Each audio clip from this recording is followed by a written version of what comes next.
राधे राधे दोस्तों, आप सभी को मेरे YouTube चैनल व्रत एंड पर्व में स्वागत करती हूँ।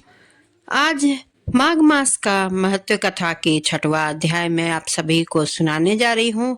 ध्यानपूर्वक सुने, एक एक अध्याय बहुत ही महत्वपूर्ण और बहुत ही लाभदायक है।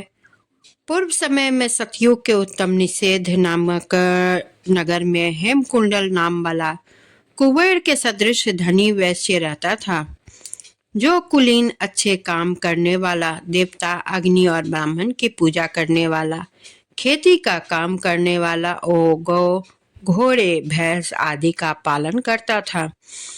दूध, दही, छाछ, गोबर, घास, गुड़, चीनी आदि अनेक वस्तु बेचा करता था, जिससे उसने बहुत सा धन इकट्ठा कर लिया था।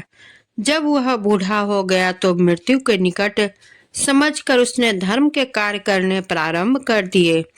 भगवान विष्णु का मंदिर बनवाया, कुआं, तालाब, बाबरी, आम, पीपल आदि वृक्ष के तथा सुंदर बाग बगीचे लगवाए।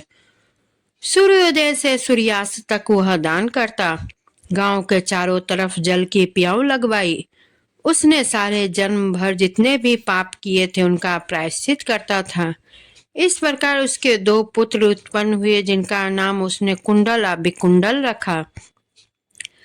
जब दोनों लड़के युवावस्था के हुए तो हेमकुंडल वैश्य गृहस्थी का सब कार्य सौंपकर तपस्या के लिए निमित्त वन में चला गया और वहां विष्णु की आराधना में शरीर को सुखाकर अंत में विष्णु लोक को प्राप्त हुआ। उसके दोनों पुत्रों लक्ष्मी के मद को प्राप्त होकर बुरे कर्मों में लग गए। वैश्यागामी वीणा और बाजे लेकर वैश्याओं के साथ गाते फिरते थे। अच्छे सुंदर वस्त्र पहनकर, सुगंधित तेल आदि लगाकर, भांड और खुशामदीदों से घिरे हुए हाथी की सवारी और सुंदर घरों में रहते थे। इस प्रकार ऊपर बोए बीज के सदृश वह अपने धन को बुरे कर्मों में नष्ट करते। कभी किसी सत्य पात्र को दान नहीं दिया आदि नहीं दिया करते थे और न ही कभी हवन देवता या ब्रह्मा जी की सेवा तथा विष्णु जी का पूजन ही करते थे। थोड़े दिनों में उनका सब धन नष्ट हो गया और वह दरिद्र को प्राप्त होकर अत्यंत दुखी हो गए।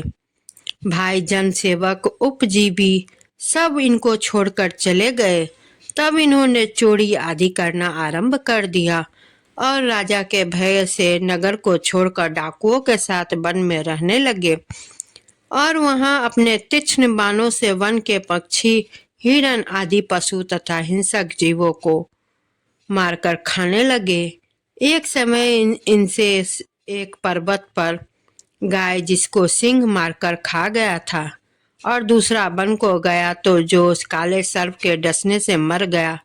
तब यमराज के दूत उन दोनों को बांधकर यम के पास लाए और कहने लगे कि महाराज, इन दोनों पापियों के लिए यहाँ क्या आज्ञा है।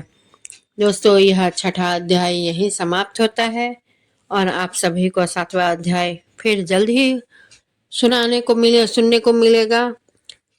आपको मेरी यह कथा कैसी लगती है कमेंट करके जरूर बताएं और चैनल को सब्सक्राइब करना ना भूलें। वीडियो को लाइक शेयर जरूर करें। धन्यवाद।